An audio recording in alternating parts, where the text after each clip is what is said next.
భారతదేశం నా మాతృభూమి, భారతీయులందరూ నా సహోదరులు.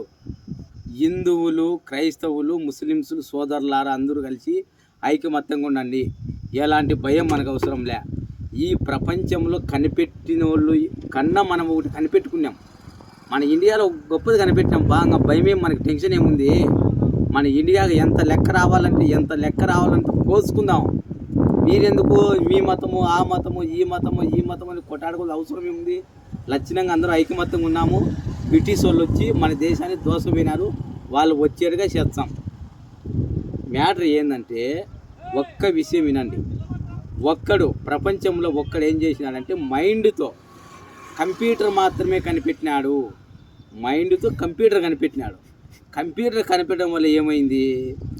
ఓడలు వచ్చేసినాయి, రేవులు వచ్చేసినాయి, హెలికాప్టర్లు వచ్చేసినాయి, విమానాలు వచ్చేసినాయి. పెద్ద పెద్ద మిద్దెలు రోడ్లలో ఉంటే జాకీలు పెట్టి తీసుకుపోతారు. అంత తెలివితేటలు వచ్చినాయి మైండ్తో కంప్యూటర్ కనిపెట్టింటేనే. కానీ ఇక్కడేం జరిగిందంటే ప్రపంచమంతా కరోనా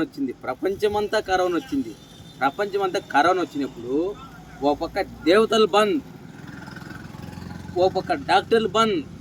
ఆ మధ్యలో బతకాలంటే ఒక శక్తి కావాలా? ఆ శక్తి కావాలంటే అది ఏం శక్తి తెలుసా? దానికి కూడా మైండ్ కనిపెట్టాలా. మైండ్ నేను కనిపెట్టినా, ఏం ఇబ్బంది లే. మైండ్ కనిపెట్టినా. అప్పుడు మీరు మైండ్ ఎంక్వైరీ చేయాలనుకుంటే ఇప్పుడే ఫోన్ నెంబర్ పెడతా.